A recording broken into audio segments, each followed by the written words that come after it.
in search of the first language.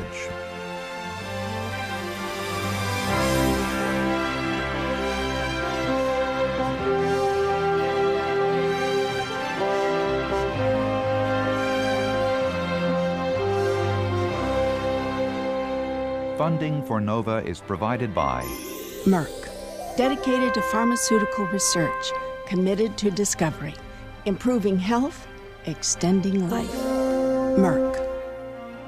And Lockheed, America's aerospace company, supporting math, science, and engineering education for national technology leadership. Major funding for NOVA is provided by the Corporation for Public Broadcasting and by annual financial support from viewers like you.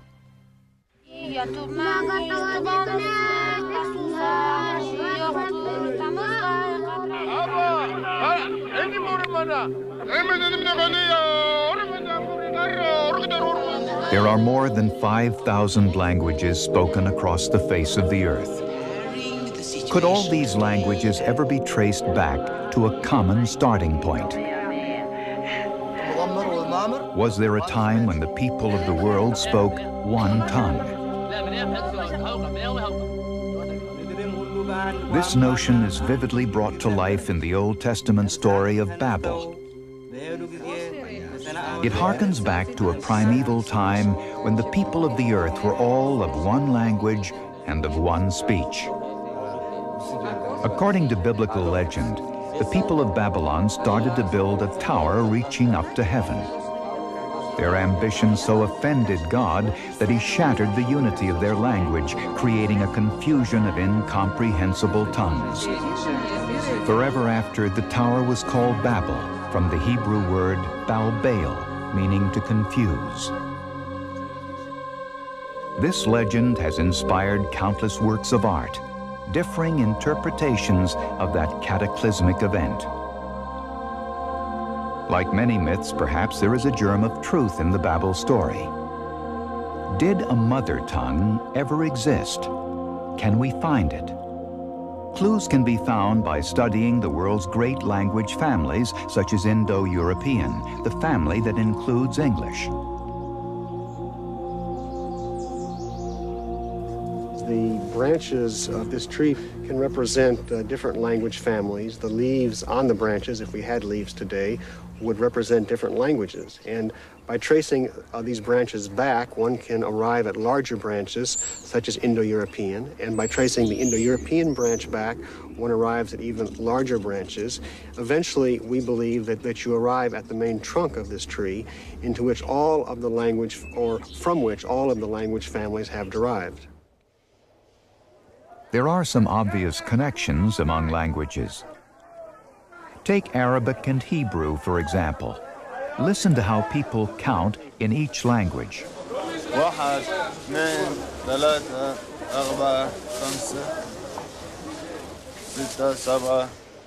That was Arabic. Here's the Hebrew. Some numbers sound almost identical.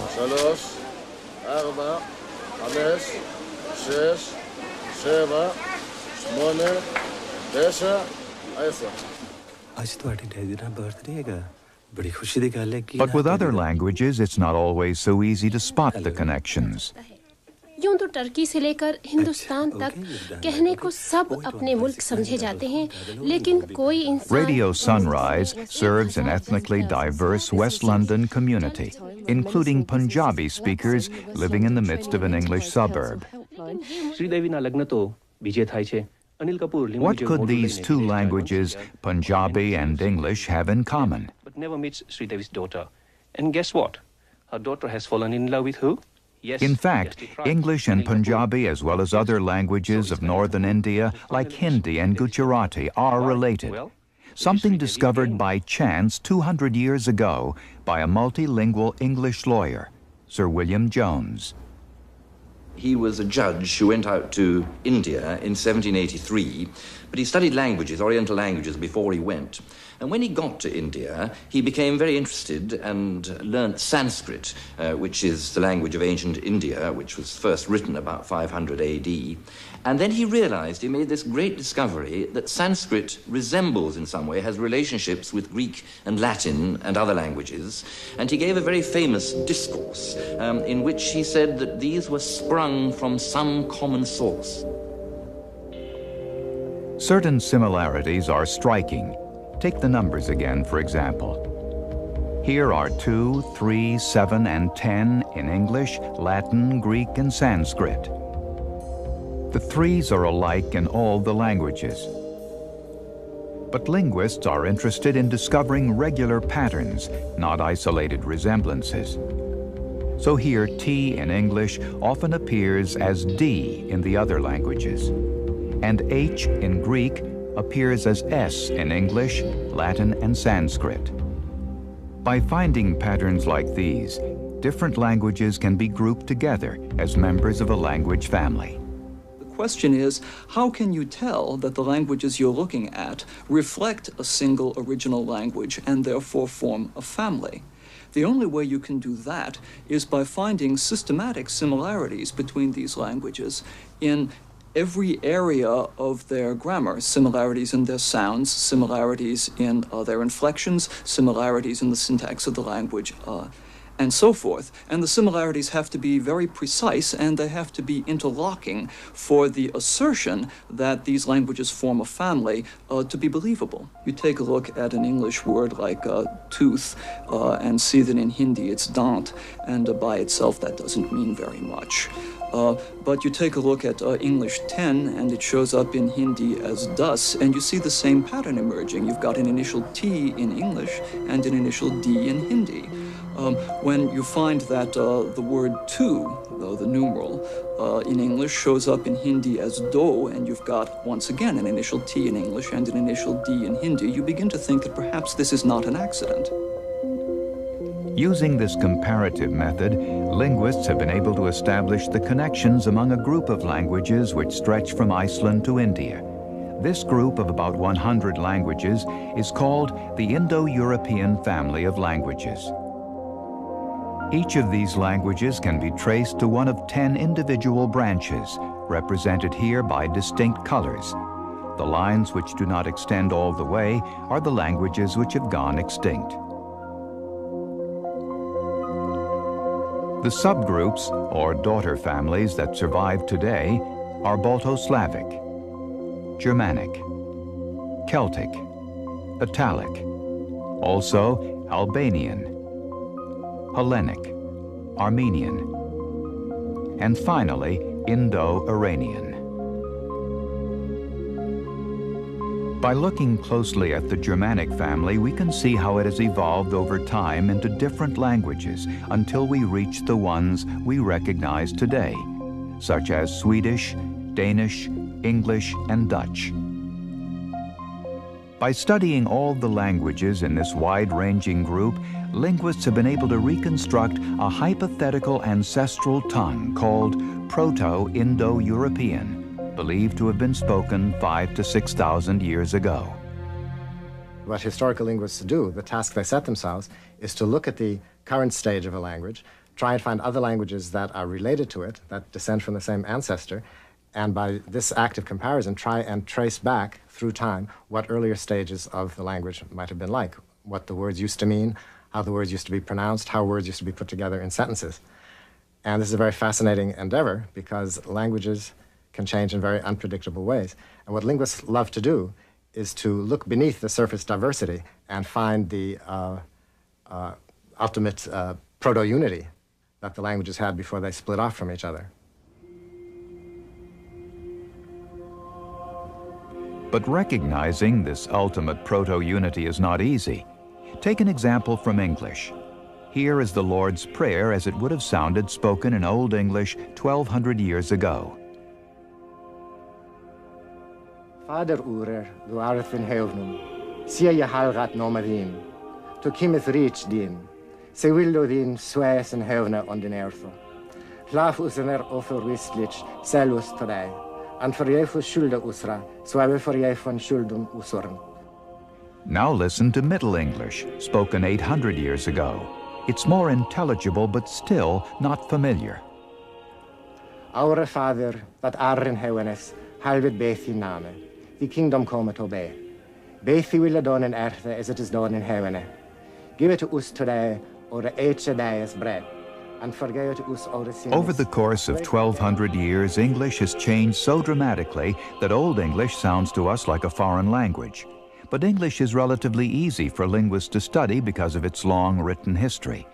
This phenomenon is true for many of the Indo-European languages, making this the most studied and well-researched language family in the world. The 100 languages that comprise the Indo-European family are spoken by half the world's people. Another important language family is Sino-Tibetan, spoken by 1/4 of the world's population. Linguists estimate this family includes about 250 to 300 languages. Apart from Chinese, Tibetan, and Burmese, the majority of languages in this family were not written down until this century.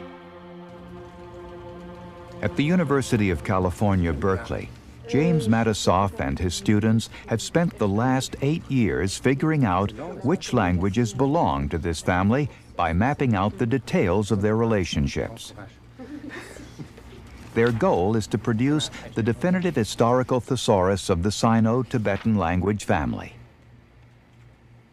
This is one of the great language families of the world, over 1 billion speakers, and it's very much understudied compared to other language families like Indo-European or Semitic or Bantu. So it's long overdue that this family receive the attention it deserves from the linguistic world in general. And it's called a thesaurus because the organizational principle is by semantic field, not just by alphabetical order. So the first field we're dealing with is body parts. We've been working on them for several years. After that, we'll do animal names, kinship terms, verbs of motion, other areas of the vocabulary by their meaning, not just by their sound. How do we collect this data? Well, first of all, we use published sources, dictionaries, as many dictionaries as we can get our hands on one or another language in the family. And we go through them to extract the body part terms. So somebody has to go through manually and check all the words which have to do with parts of the body, and then we input them into the computer and get them ready for etymological analysis. And then comes the really hard part and the interesting part, and that is to sort out these forms according to how they're related to each other. As they discover common roots in a wide range of languages, patterns of sound and meaning start to emerge. Okay, why don't we call up the words for I from the database? All right, that's pretty straightforward. Okay, you see we have hundreds and hundreds of forms meaning I in the various Sino-Tibetan languages. And now is the time to try and analyze them, do something with them. We notice lots of these words have the shape M-I-K or something similar, sometimes S-M-I-K or M-Y-A-K. So one of the next steps is to put them all in one place and examine them together. So why don't we call up all of the words which have the shape Mik. All right, and we see we have several screens full of words with that shape. So this is good evidence that we're dealing here with a genuine root in the proto-language, because the great variety of the languages and the fact that they're not spoken in geographically contiguous areas means that we have to reject borrowing as a possibility. And we notice that a lot of these forms are not just monosyllables. They have 2 or 3 syllables. And we notice they have meanings which involve I, but which mean more than I, like eyelid, eyelash, eyebrow, eye crud that gets stuck in the corners of the eye at night. To be jealous, as we say in English, to be green-eyed, except there's another metaphor in Tibeto-Burman. So we feel responsible for giving an explanation, an etymology for every single syllable of every word, if we can. And if we can't do it, then we mark it with a symbol which means we can't do it yet, but we'll get back to it sometime. By finding the same root in different groups of languages, Matisoff begins to identify patterns of relationships among the Sino-Tibetan family. Occasionally, there's a language that doesn't quite fit. For example, the language of Thailand. There are hundreds of Thai words that are identical to Chinese.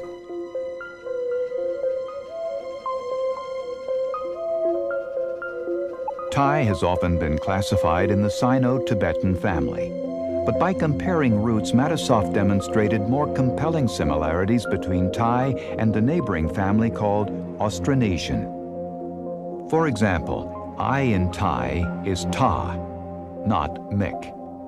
Likewise, the root for I in Austronesian is Mata. Perhaps the similarities that Thai shares with Chinese are due to borrowing, not descent from a common ancestor. This distinction is critical. The further back in time you go, it becomes very difficult to distinguish between inheritance from the common ancestor and borrowing from another group, especially in a family where there are few historical records and where the written histories don't go back very far. Also, it becomes increasingly difficult to distinguish descent from a common ancestor or borrowing from sheer chance, accident. And any two languages taken at random in the world will show a certain percentage of apparent similarities, even in basic vocabulary. That's because there's only a limited number of sounds in human languages, and there are certain built-in constraints on the form of human language, which makes accidental resemblance quite possible and frequent, in fact. So understanding why words are similar is essential to determining relationships among families. Although the exact number of language families has yet to be determined, most linguists recognize at least 200. Some of the principal ones, in addition to Indo-European, Sino-Tibetan, and Austronesian, are Afro-Asiatic, Altaic, Dravidian, and Australian Aboriginal. One area of the world where the language picture is particularly complex is the Americas. With so many native languages facing extinction, linguists have been more involved with recording these languages than classifying them. Here, along the ancient shores of Flathead Lake in northwestern Montana, Salish speakers from the Flathead Indian Reservation are trying to prevent their language from disappearing.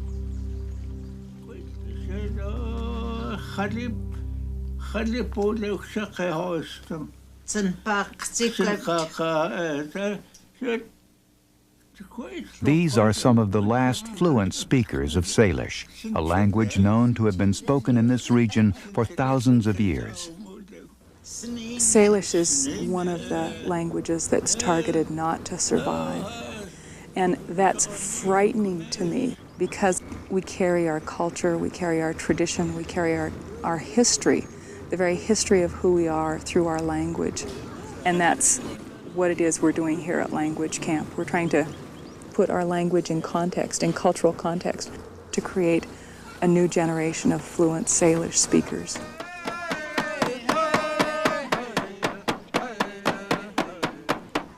Today on the Flathead Reservation, there are approximately 6,300 tribal members, yet fewer than 100 are fluent Salish speakers. Unfortunately, of the remaining speakers, the vast majority are elders. Historically, Salishan was one of the most extensive language families of the Northwest. Linguists believe there were no fewer than 23 distinct languages in the family. By the 18th century, at least 100,000 speakers spread over 22 million acres, from southern British Columbia to western Montana. Then Salish speakers had their first encounter with whites, a friendly meeting with Lewis and Clark in 1805. Gradually, Native American communities came under the influence of the settlers and missionaries that soon followed. The Jesuits were the first black robes to live among the Salish. Initially, they were welcomed. Adults went to church, and children went to their boarding schools. But tensions mounted as priests demanded that the Salish children speak English, forbidding them to use their native tongue.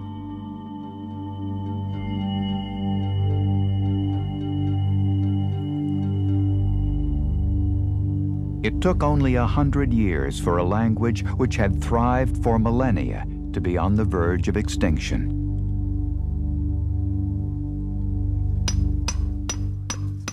Today, support for the tribe's effort to renew the language and preserve its cultural traditions is growing among the members. On a mountainside deep in the forest, Chauncey Beaverhead harvests cedar bark in the same careful way his grandfather and great-grandfather did 100 years ago. Back at the campground, parents look on as their children painstakingly try to master the handicrafts that were once essential survival skills for their ancestors.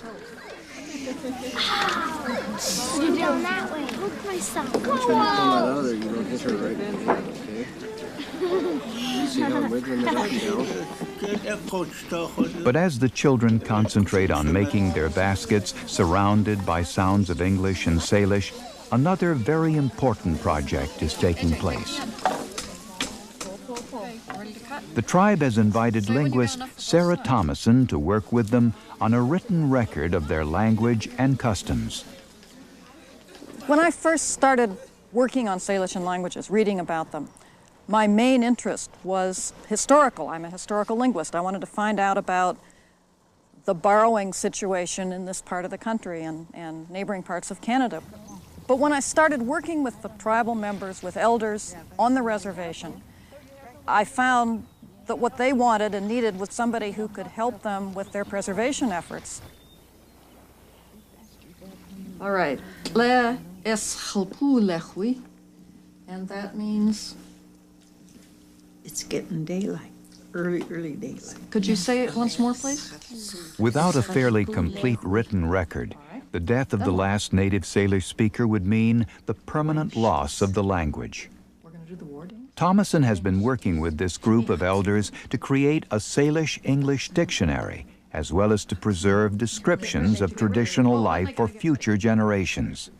They get themselves decked out. Yes. Like for the war dance. Right. Decked. Okay, so let's go over it and see how many mistakes I've made so you can correct me so I don't get it wrong. Le wisen kaka, they finished the canvas dance. Le eschelpu lehui, it's getting light. Nearly half of the tribal languages known to be part of the Salishan family are already extinct. Salish has thus far been spared. The loss of so many languages is an obstacle to understanding the full richness of the linguistic history of the Americas. Of the 1,600 languages once spoken here, only a third exist today. It's estimated that these languages, both living and extinct, might include as many as 200 language families. But despite this scant amount of evidence, there is no lack of determination to draw a complete picture of the languages of the Americas. At Stanford University, one linguist who has been intrigued with the language puzzle of the Americas for many years is Joseph Greenberg. What keeps me going is the curiosity about the whole thing, and I'm attracted, as a matter of fact, to areas in the world in which classification has not yet been accomplished to people's satisfaction. There are always new etymologies to be discovered. And in doing that, it's very much like detective work.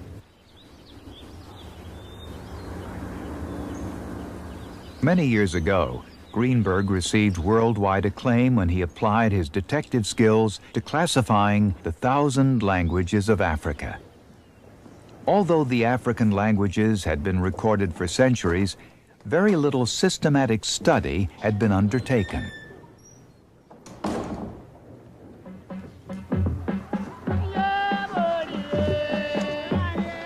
In Africa, it was obvious that there were, first of all, a very large number of languages, a great many unresolved questions, and it seemed to me that the sensible thing was to actually look at all of the languages.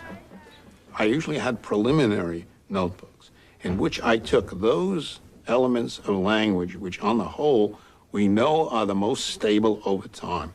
These are things like the personal pronouns, particularly the first and second person, names for the parts of the human body and words for important objects in nature that are part of everyday life, like fire, water, house, and so on.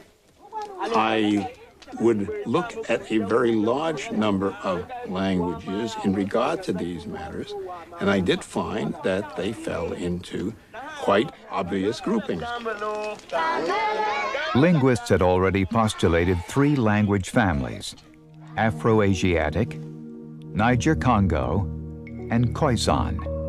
Greenberg's analysis revealed a 4th, Nilo-Saharan, which had been considered part of Niger-Congo. This new family suggested a fundamental connection between languages that appeared extremely different. For some, the reclassification provided important insights about African migrations. Linguistic classifications tell you about history. Each language family represents one historical event. Once you have an overall classification, then you can make certain historical inferences from that classification. This is exactly what Greenberg did in Africa, where he showed that the very widespread Bantu group in southern Africa was most closely related to languages that weren't Bantu, but which were almost Bantu, semi-Bantu, found in Nigeria. And from this classification, he hypothesized that the Bantu family had spread from the area of eastern Nigeria throughout all of what is now southern Africa. So this historical inference was made once he understood what the proper classification was of these languages. Encouraged by his new picture of the relationships among the language families of Africa, Greenberg spent the next 30 years trying to solve the complicated language puzzle presented by the Americas. Nobody had premised more than anything other than a very large number of groups. There were no widespread groupings. So I began to take the common words, write them down, so on, and look at them. And eventually I put them into notebooks, and the notebooks are like the ones I have here, in which you have the names of languages down one side and down the other. One can get 80 languages in a notebook like this. And across I have various words in English for which we find translations in the American Indian languages. So for example, on this page, after having finished putting the numerals in, I have the pronouns, so I have I and thou, the second person singular pronoun, but the notebook is actually fairly extensive and contains hundreds of words in a very large number of languages. Taking a word like blood, Greenberg wrote down its translation in language after language. When he discovered a clump of similar words in different languages, he tried to confirm the link by looking at other words in those languages. The results led Greenberg to a radical reinterpretation of the language families of the Americas. Instead of hundreds, he posited only 3 families: Eskimo-Aleut, Nodene, and the most notable, Amarant, a new superfamily which drew in languages spoken from the Hudson Bay to Tierra del Fuego. Greenberg's new classification and his methodology met with strong scientific criticism. Eyeballing data is pre-scientific or non-scientific. There are so many ways you can be led astray, because very often words look as if they have some connection, and they have no historical connection whatsoever. It's just chance. And on the contrary, words which you might never have thought have any connection do in fact come from the same root. So even in languages which we know well, like our own native language, our judgments, unless we've just looked something up, are liable to be absolutely wrong. Our judgments on whether things are related or not. How much the more so when we're dealing with languages we have no academic or personal knowledge of, and which have been badly recorded for the most part, and when we're trying to reestablish relationships which go back, I'm told, thousands of years. The potential for error is enormous unless you have some methodological constraints to guide you every step of the way. But sometimes, regardless of approach, historical linguistics is faced with an unsolvable puzzle. There is one language in Europe which has baffled scholars for centuries. Sarrock looks like a typical French village. But its graveyard holds a linguistic secret. Inscribed alongside the French is the mysterious language of the Basque people. The language is called Euskara, and it has resisted any classification so far. It is called a language isolate, an orphan among languages with no known relatives. The land of the Basques straddles the borders of France and Spain. No amount of analysis has been able to link Euskara to French, Spanish, or to any European language, nor in fact to a language anywhere in the world. How could this linguistic isolation have come about? Perhaps it was the fierce independence of the Basque people, their resistance to outside invaders, and their strong history of oral tradition. But whatever the reason, the Basque language has withstood centuries of influence. Scientists have wondered whether a biological comparison between the Basques and their Indo-European speaking neighbors would reflect that isolation as well. What we ordinarily do in biology is really bilateral comparisons, but we do them all the possible ones. And geneticist Cavalli Sforza of Stanford University was a pioneer in the search for notable biological indicators. They must realize that there is a degree of relationship, and that it's very important to take that into account, otherwise you cannot do anything. Cavalli Sforza was interested in exploring historical relationships among different populations by examining their genes rather than their languages. Would his research team find the Basques as unique as the linguists found them?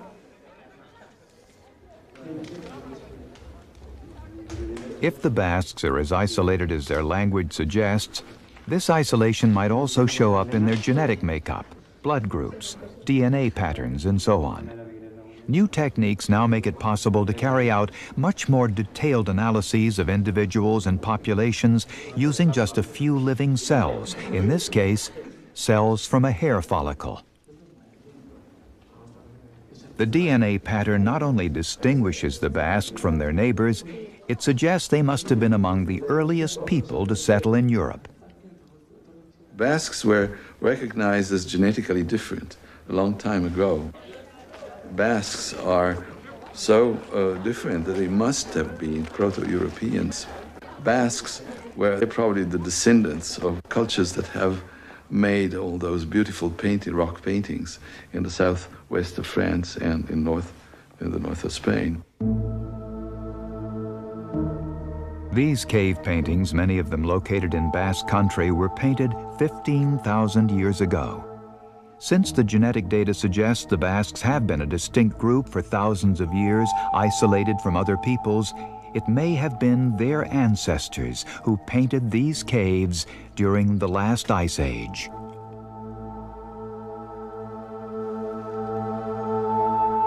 Although this conclusion is speculative, Cavalli Sforza is trying to use these techniques to solve other linguistic puzzles, including Greenberg's controversial classification of Native American languages.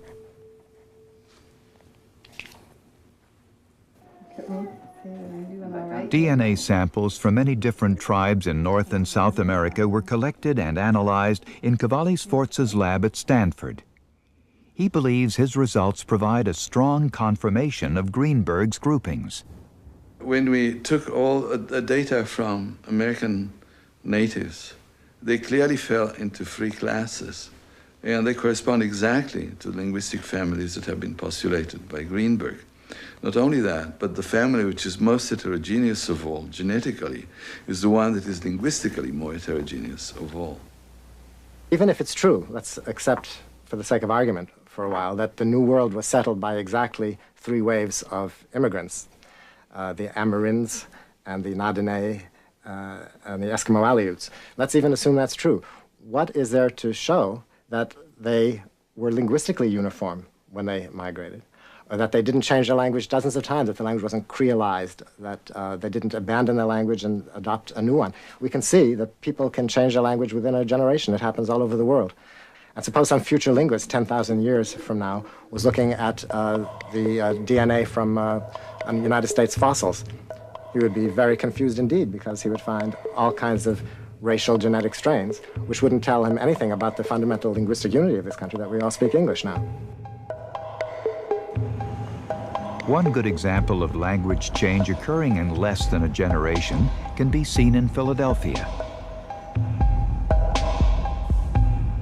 Here, a team of linguists has carried out field work over the last 20 years to see at what rate English words change and why. When I first came into this field, I was interested in finding out how language was changing as it was used in everyday life, and these tapes that you see here are part of the archives of this room going back to 1963, when I did a little study in Martha's Vineyard, because I noticed on that island that people were saying sight and fight and right, going back to what seemed like a 17th, 18th century pronunciation. Philadelphia, we chose as a community where almost all the vowels were changing, and I came here to try to find out, if I could, why language was changing. The 19th century theories about it would argue that it was either the people at the bottom of the heap who were changing it because of laziness and ignorance, or the people at the top because they had such prestige.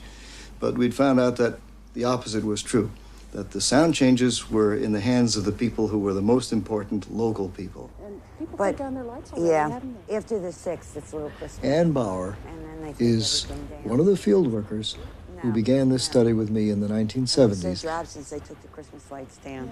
Celeste Sweeney is one of her most important contacts, a center of a social network here in South Philadelphia. In every neighborhood, you need to know the people who are the central figures, so that you can understand how society works and who influences who. She's probably having a fit, right? Ann Bauer and Celeste Sweeney have become close friends over the years. They talk with each other in a relaxed and informal way. Your mom made abalend. How did she do that? How did she make that? Well, then when she would make sauce, gravy. We call it gravy. You call it sauce. And she would put gravy on top and then the sausages.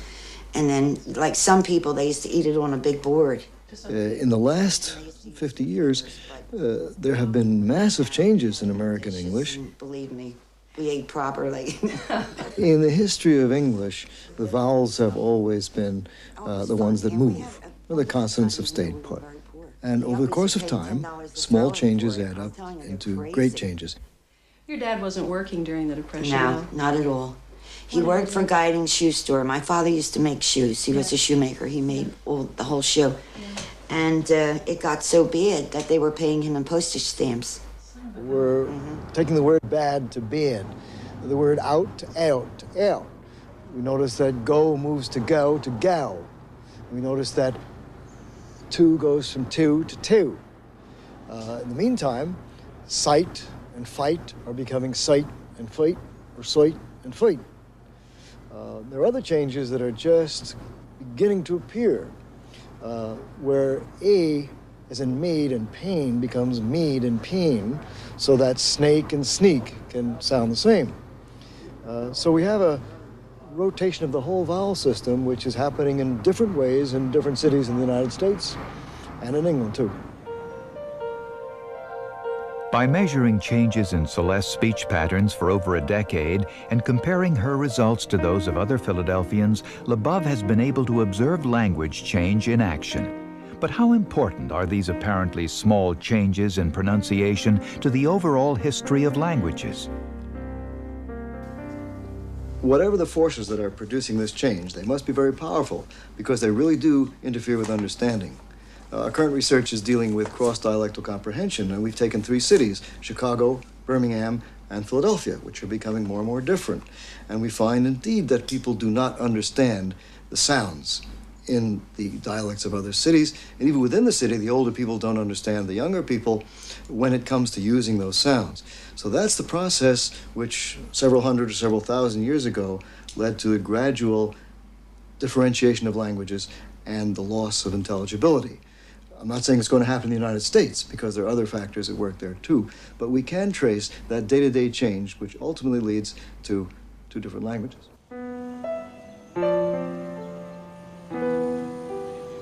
If English shows significant change within a single decade, the implications for linguists who are trying to study a language believed to have been spoken 15,000 years ago are enormous.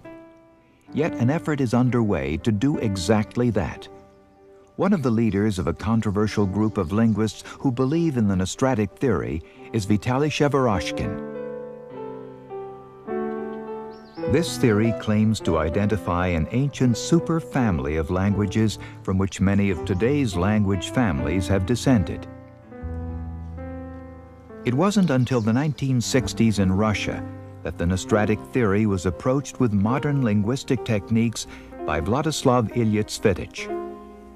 He believed he could work back in time from several reconstructed languages 6,000 years old to find a more remote common ancestor, a language he called Proto-Nostratic.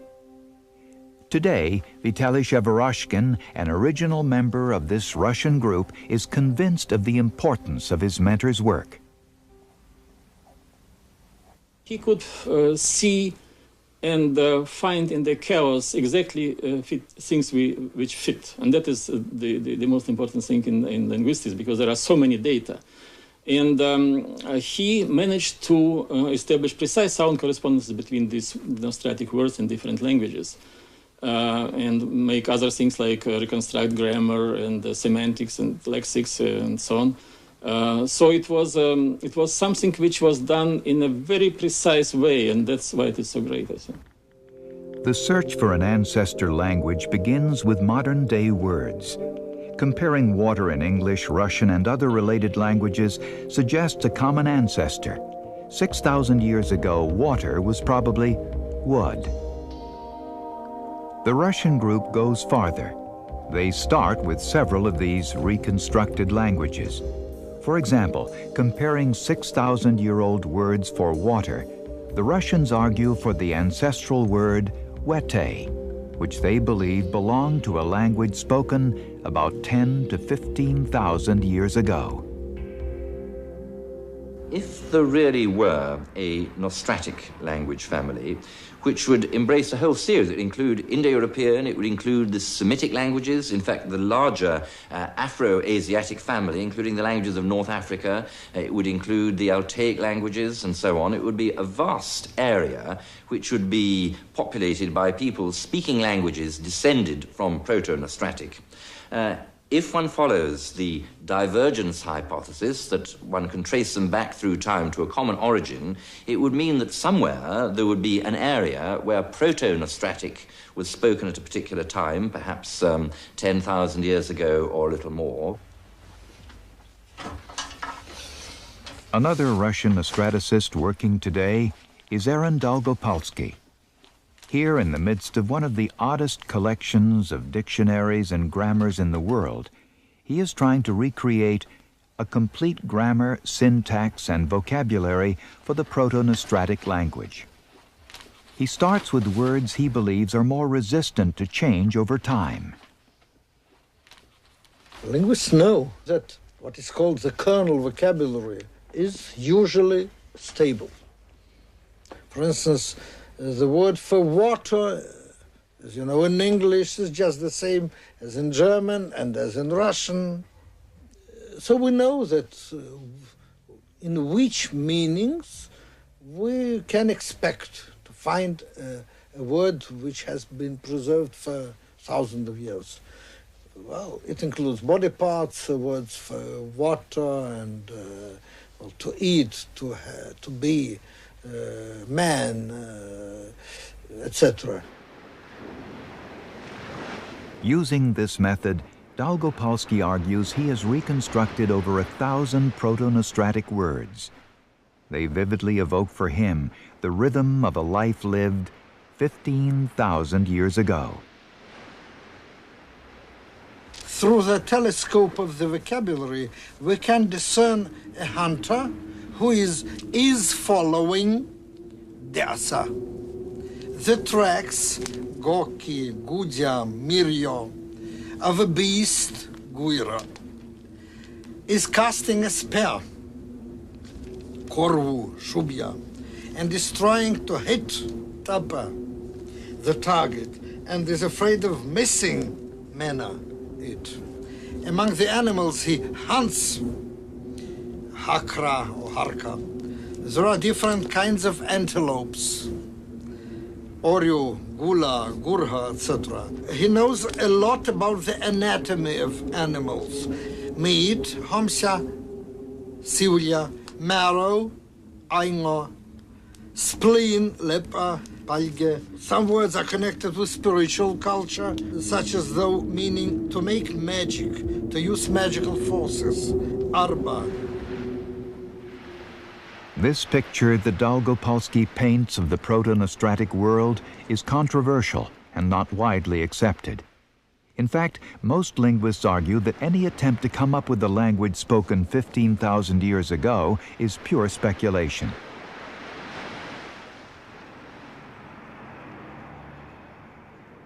At the University of Pennsylvania, Professor Donald Ringe takes issue with the Nostratic approach. As far as I can tell, the observed rate of basic vocabulary loss in languages imposes a limit of about 10 or 12,000 years. That would be about as far back as we can reconstruct proto-languages using scientific methods. And it should come as no surprise that all the generally recognized language families, Indo-European, Algonquian, Afro-Asiatic, Uralic, that sort of thing, began to diverge and diversify within that window of the past 10,000 years. For Ringe, the problem is this. As an ancient language gets passed on from generation to generation, the population shifts. People move away, mix with others, or divide into different groups. Changes in the language accumulate. New sounds and new words appear until after 10,000 years, there is no way to be sure that any of the original words are left.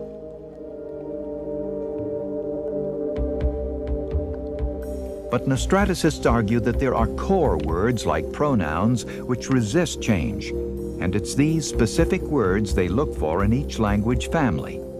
For Ringe, even if particular words are alike in a variety of language families today, the similarity is not proof that they have survived from some ancestral language. When you have most of the original words lost and only a few remaining, you really can't tell the difference between resemblances which are real and reflect a common source from which the languages derive, and the resemblances that are simply kicked up by chance, static, statistical noise, so to speak. There is a real limit, as we go back in time, on how much we can reconstruct.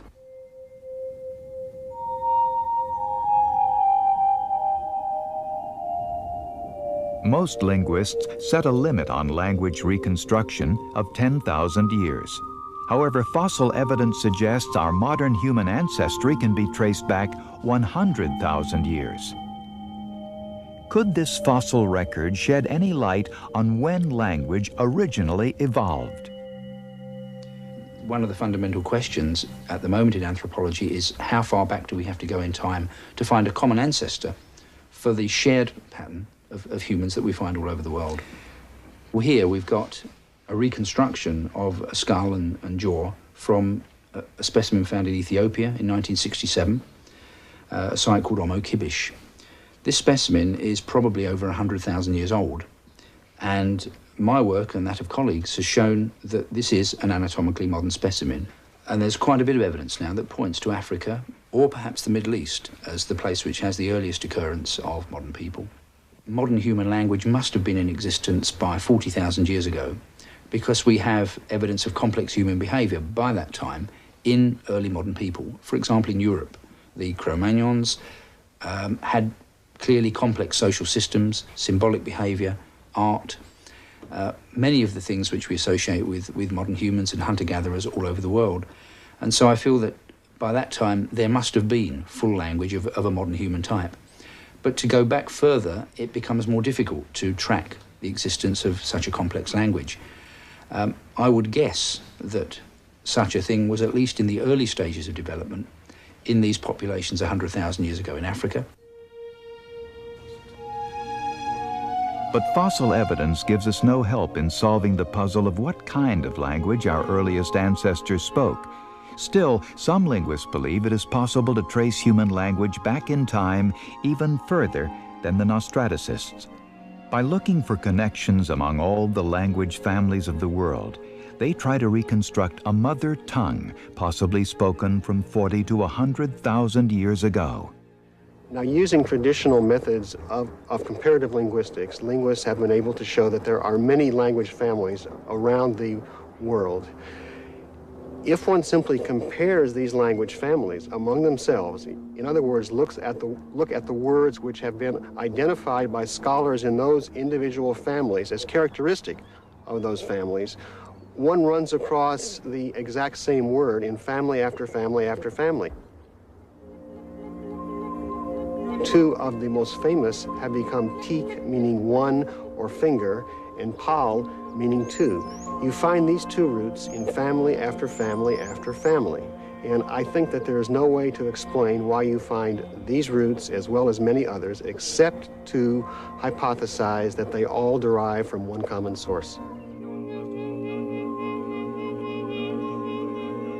Another example Rulin offers is the word malika.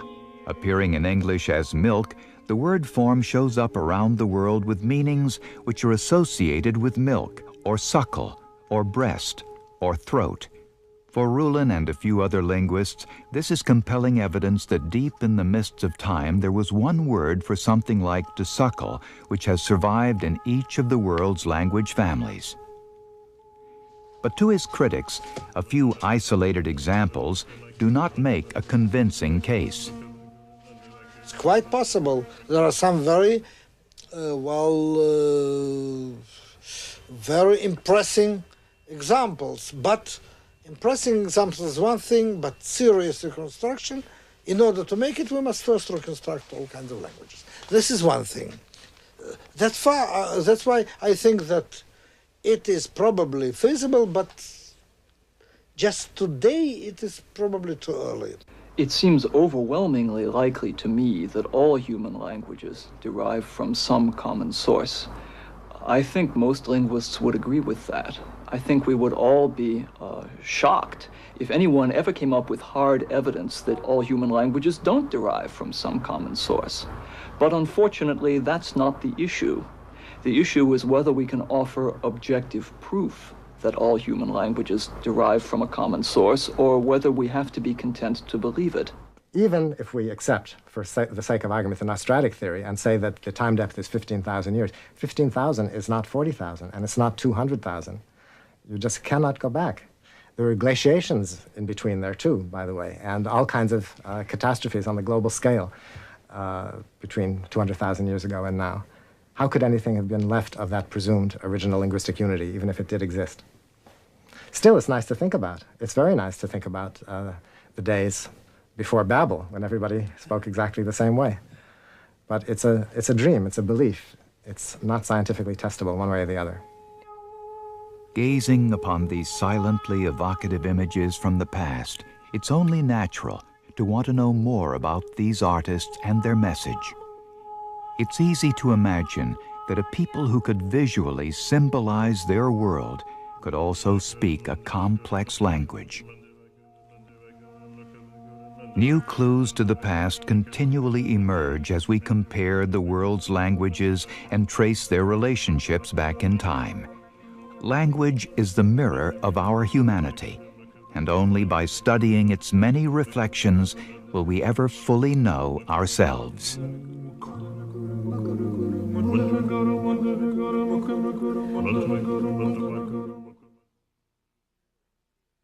Teachers, educational institutions, and organizations can purchase this program and many other NOVA programs for $19.95 plus shipping and handling. To order a video cassette, call 1-800-255-9424.